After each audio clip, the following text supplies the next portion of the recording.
Assalamualaikum warahmatullahi wabarakatuh. Halo anak-anak, apa kabar kalian semua? Alhamdulillah, semoga kalian semua selalu dalam keadaan yang sehat dan juga selalu dilindungi oleh Allah Subhanahu wa Ta'ala. Amin, amin ya rabbal alamin. Baik anak-anak, berjumpa lagi dengan saya Ibu Hala. Kita sudah melaksanakan PTS minggu kemarin ya. Sekarang kita sudah masuk bab 3. Kita akan belajar tentang tata urutan perundang-undangan. Nah, pada pertemuan kali ini kita akan belajar tata urutan perundang-undangan bagian 1 atau part 1. Poin-poin yang dipelajari pada bab ketiga, yang pertama yaitu makna tata urutan perundang-undangan, dan yang kedua proses penyusunan perundang-undangan. Baik anak-anak, perhatikan gambar di bawah ini.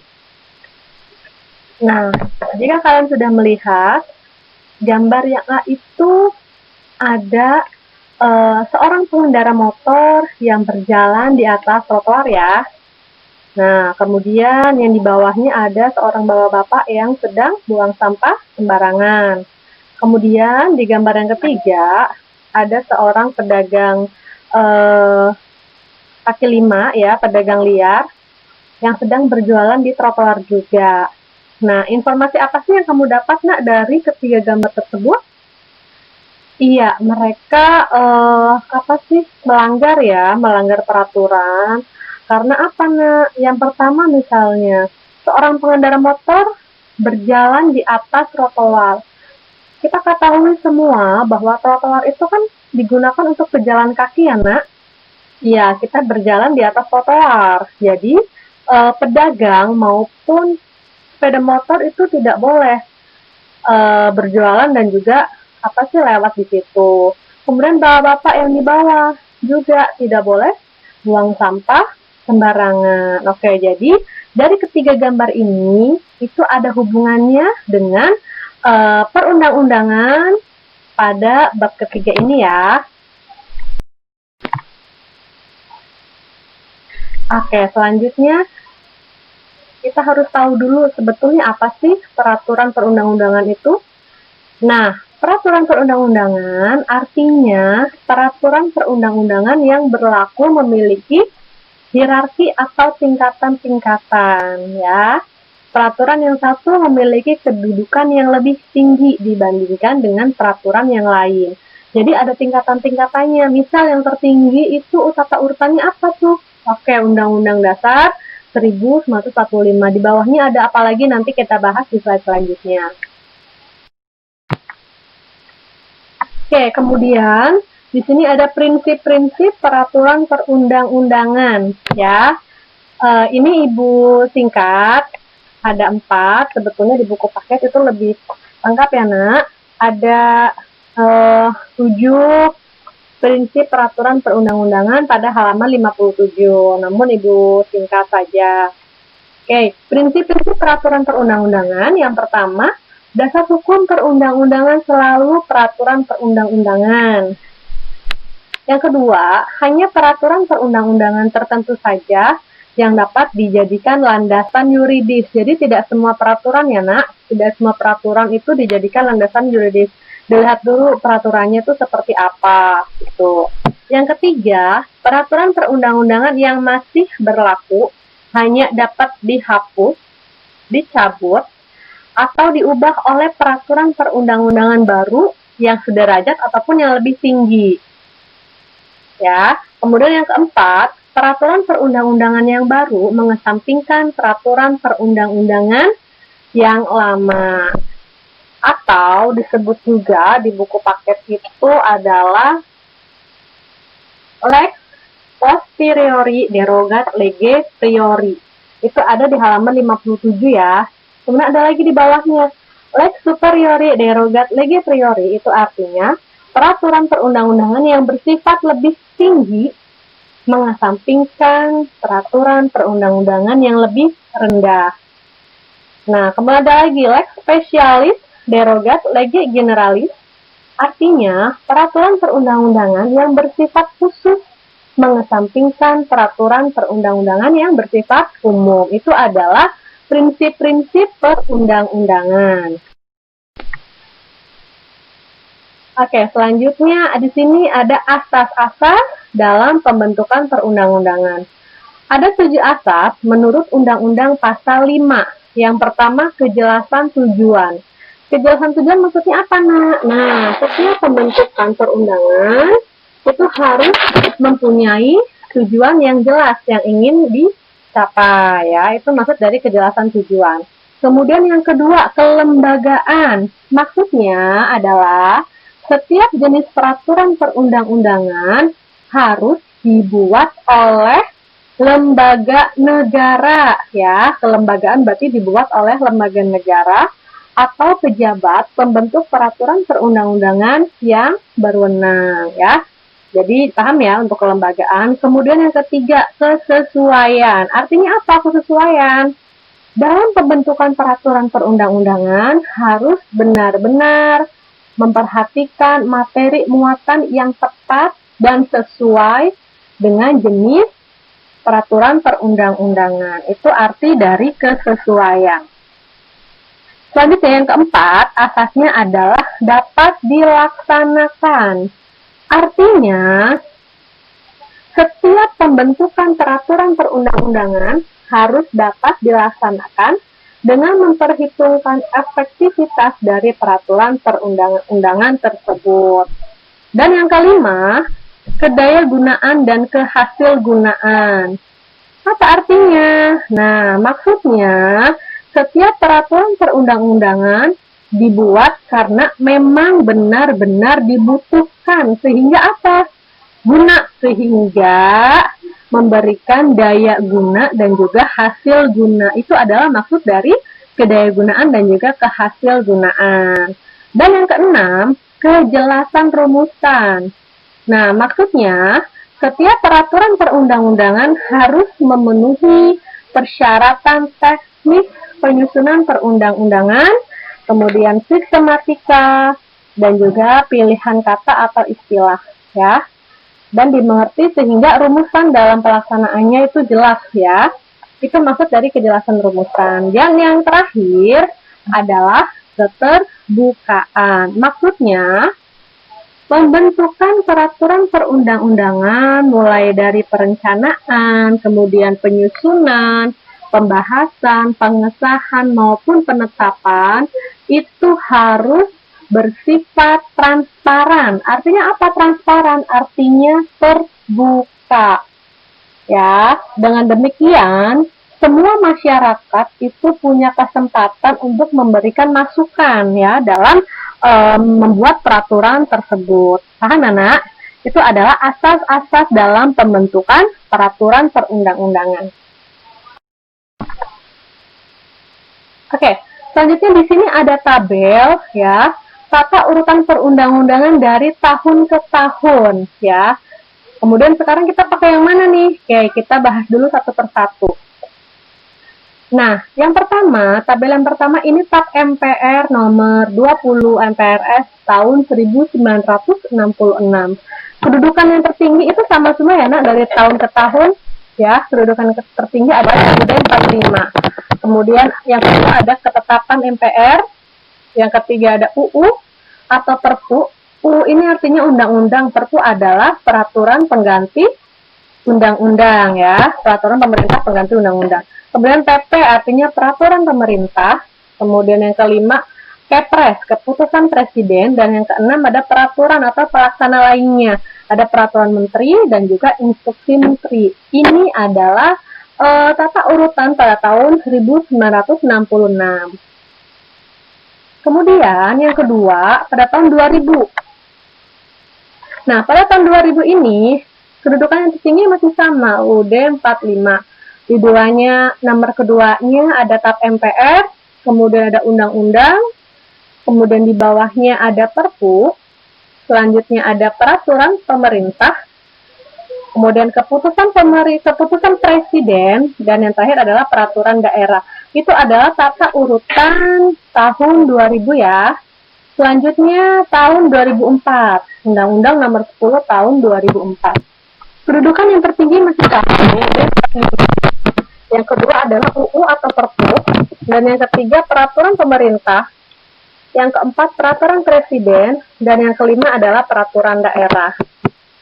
Dan ini yang terakhir, yang sampai sekarang kita masih menggunakan ini ya. Nah, ini acuannya adalah Undang-Undang Nomor 12 tahun 2011. Ya, dihafalkan ya.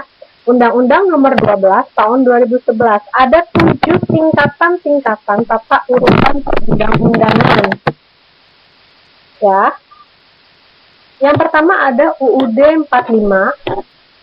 Dan yang kedua ada TAP MPR. Yang ketiga ada UU atau Perpu. Yang keempat adalah peraturan pemerintah. Yang kelima peraturan presiden. Kemudian perda provinsi. Dan yang terakhir adalah peraturan daerah kota atau kabupaten. Nah, kita kemana? Kita mengacu yang nomor 4 yang terakhir ya, UU nomor 12 tahun 2011. Ini sampai sekarang masih digunakan. Nah, kemudian sekarang kita bahas tentang proses penyusunan peraturan perundang-undangan. Nah, pada pertemuan kali ini kita akan bahas tentang penyusunan Undang-Undang Dasar 1945. Ya. Nah, kita harus tahu dulu sejarahnya bagaimana Undang-Undang Dasar 1945 itu terbentuk. Ya, kita harus tahu sejarah awalnya. Oke, rumusan UUD 45 yang ada saat ini merupakan hasil rancangan BPUPKI. Ya, naskahnya dikerjakan mulai dari tanggal 29 Mei sampai 16 Juni. Jadi hanya memakan waktu selama 40 hari setelah dikurangi hari libur. Nah, setelah BPUPKI mengerjakan naskahnya, kemudian rancangan itu diajukan ke PPKI dan akhirnya diperiksa ulang dalam sidang pembahasan, terlontar beberapa usulan penyempurnaan. Akhirnya, setelah sidang, kemudian disahkanlah rancangan Undang-Undang Dasar yang diajukan oleh BPUPKI.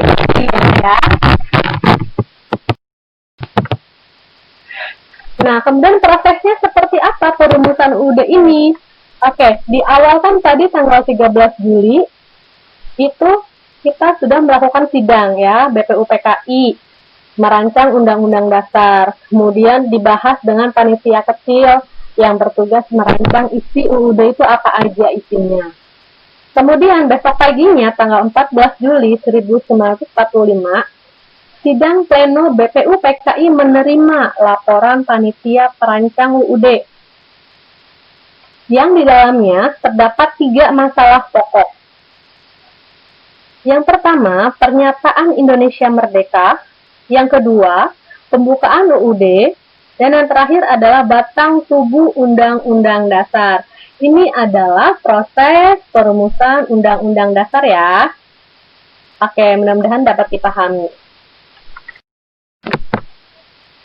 Nah, setelah sidang pleno tadi, akhirnya disahkanlah Undang-Undang Dasar ini pada sidang PPKI ya. Pada tanggal berapa? Setelah hari kemerdekaan, setelah 1 hari kemerdekaan, yaitu tanggal 18 Agustus 1945. Yang dihasilkan apa pada saat sidang? Ada 3 hasil. Yang pertama, menetapkan dan mengesahkan Undang-Undang Dasar 1945. Isi yang kedua, memilih dan mengangkat Insinyur Soekarno sebagai Presiden Republik Indonesia dan Dr. Andes Muhammad Hatta sebagai Wakil Presiden. Dan yang ketiga, membentuk KNIP, yaitu Komite Nasional Indonesia Pusat untuk membantu Presiden. Ini adalah isi dari sidang PPKI ya pada tanggal 8 Agustus 1945. Jadi nanti kalau ada pertanyaan, kapan disahkannya UUD 45? Nah, jawabannya apa? 18 Agustus 1945. Nah, di sini ada peran tokoh yang penting ya. Ibu ambil satu saja tokohnya, sebetulnya ada banyak untuk perumus UUD ini. Di sini Ibu ambil peran dari Soekarno. Lantas perannya apa saja? Beliau ini merupakan ketua perancang UUD dengan anggota 19 orang. Kemudian beliau juga merupakan ketua panitia persiapan kemerdekaan Indonesia atau tadi disingkat di awal yaitu PPKI ya, panitia persiapan kemerdekaan Indonesia. Nah, kalau tadi kita sudah bahas tentang proses penyusunan UUD 45, awalnya gimana, kemudian dilanjutkan dengan sidang, dan juga dilanjutkan dengan disahkannya UUD 45 itu sendiri. Oke, selanjutnya di sini ada TAP MPR ya, yaitu MPR, Majelis Permusyawaratan Rakyat. Nah, MPR ini merupakan lembaga legislatif bikameral yang merupakan salah satu lembaga tinggi negara dalam sistem ketenagaraan Indonesia. Sebelum reformasi, MPR merupakan lembaga tertinggi negara. MPR bersidang sedikitnya sekali dalam 5 tahun di ibu kota negara, yaitu di Jakarta. Nah, di sini ada dua macam putusan MPR. Yang pertama yaitu ketetapan, dan yang kedua adalah keputusan. Ketetapan artinya apa? Artinya, putusan MPR yang mengikat baik ke dalam ataupun keluar majelis. Itu arti dari ketetapan, ya. TAP MPR, ke dalam juga keluar. Yang kedua adalah keputusan. Kalau keputusan ini mengikat hanya ke dalam saja, ya. Jadi kalau yang keputusan MPR yang mengikat ke dalam ataupun keluar disebut ketetapan, ya. Sedangkan keputusan MPR yang hanya mengikat ke dalam saja disebut keputusan. Paham ya anak-anak ya? Nah, selanjutnya kita akan bahas bagaimana sih proses terbentuknya TAP MPR ini. Ada 4 tingkatan di sini, Nah, di tingkat yang pertama, penyusunan rantap dan rantus dalam Badan Prakerja MPR. Itu dibahas di tingkat pertama. Kemudian di tingkat kedua, setelah penyusunan, ya. Nah, di kedua ini ada, kita bahas dulu, namanya pembahasan dalam rapat paripurna MPR. Kemudian di tingkat ketiga, setelah tadi bahas di rapat paripurna, di tingkat ketiga ini adalah pembahasan dalam rapat komisi atau panitia MPR, ya. Dan setelah dilakukan pembahasan dalam rapat itu ada 2 pembahasan, ya, ada 2 tingkatan. Di tingkat terakhir ini barulah kita bisa mengambil keputusan dalam rapat paripurna MPR. Jadi paham ya, Nak? Jadi ada 4 tingkatan tuh. Tingkat yang pertama tadi menyusun dulu, tingkat yang kedua dibahas di rapat paripurna, setelah dibahas di rapat paripurna, selanjutnya dibahas lagi pada rapat komisi. Nah, setelah melalui pembahasan tersebut, barulah tingkat yang terakhir adalah pengambilan keputusan dalam rapat paripurna. Oke, baik anak-anak, untuk pertemuan kali ini kita baru bahas sampai MPR ya, Nah, untuk proses pelaksanaan peraturan perundang-undangan. Nah, nanti pertemuan selanjutnya kita akan membahas lagi tentang proses penyusunan Perpu, ya, sampai ke Perda, ya, Perda kabupaten atau provinsi, ya. Oke, baik. Di akhir di sini Ibu kasih tugas untuk kalian. Silahkan kalian baca, kemudian nanti jika sudah kirim melalui Google Form. Nanti linknya akan Ibu bagikan di grup kalian. Baik, sambil di sini mudah-mudahan bermanfaat untuk kalian. Sekian dari Ibu. Terima kasih. Mohon maaf apabila ada kata-kata yang kurang berkenan di hati kalian. Semoga kalian semua selalu dalam keadaan sehat dan tetap menjaga protokol kesehatan dimanapun kalian berada. Terima kasih anak-anak. Wabillahi taufiq wal hidayah. Wassalamualaikum warahmatullahi wabarakatuh.